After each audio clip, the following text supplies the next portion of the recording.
The king Chandragupta called his minister Chanakya and said, "Dear Chanakya, in my opinion, we should assess the character, the nature of people quickly and not waste time.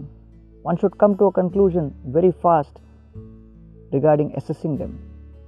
Chanakya said, "I don't agree, my dear king. While assessing people, we should take some time." The king said, "I don't agree with you." Chanakya said, "Okay, there is an apple tree on the top of the hill. Now it is winter season. Go and see how it looks." So King Chandragupta went there. When he came back, he said, "I've caught a cold. It was so cold and the tree looked so disheveled." Then Chanakya was told to go in the spring season. He came back and said, "Wow, the tree looked so luxuriant, beautiful, fantastic. It was having all of its leaves grown." Chanakya was told to go again in summer season. And then he came back and reported, "I saw luscious apples hanging from the tree. It was excellent." And then he was asked to go again in the rainy season and then in the autumn season. And in this way, Chanakya, he assessed the apple tree through Chandragupta in 4 to 5 different seasons. Now Chandragupta told Chanakya, "What is the conclusion that you want to draw?" And Chanakya said, "Well, the same apple tree you saw in different seasons, but in each season it had a different flavor. To understand the entire nature and behavior of how an apple tree behaves, you have to observe it in different seasons." Similarly, while trying to assess a human being and trying to arrive at a conclusion regarding how human beings should behave, we should also take some time and come to a conclusion only after due diligence.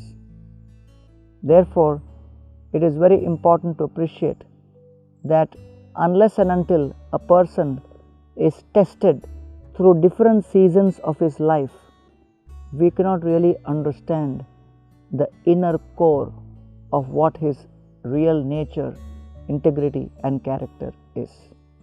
Tadaham te abhidasyami mahapaurushiko bhavan yasya shraddhatata mashu syan mukunde mati sati. Shukdev Goswami tells Maharaj Parikshit, "I am speaking this knowledge to you because you are an absolutely faithful personality. You have so much of faith in the Supreme Lord that I have full faith that you are qualified to understand the glories of the Supreme Personality of Godhead.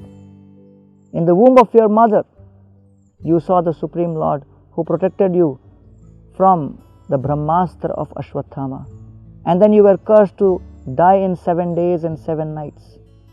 And although you were practically not at fault, for a very insignificant fault, you were subjected to this curse. You could have cried injustice, you could have cried foul, you could have cried, I cannot accept this, you could have cried, I want revenge. But graciously, you accepted the situation and accepted that I have to adjust my consciousness in this current situation, because however much we fight against circumstances in our life, ultimately time factor will take away our youth, our health, our possessions, and finally forcibly snatch the soul out of this body. So the ultimate experience in life is going to be defeat, and therefore our entire life is a playing arena where we have to learn the taste of being defeated. And therefore in this world we have to taste defeat by the time factor, and in the spiritual world we have to practice to be defeated by Krishna's love. And therefore we should realize what a great honor it is for us to learn this principle of being defeated by love.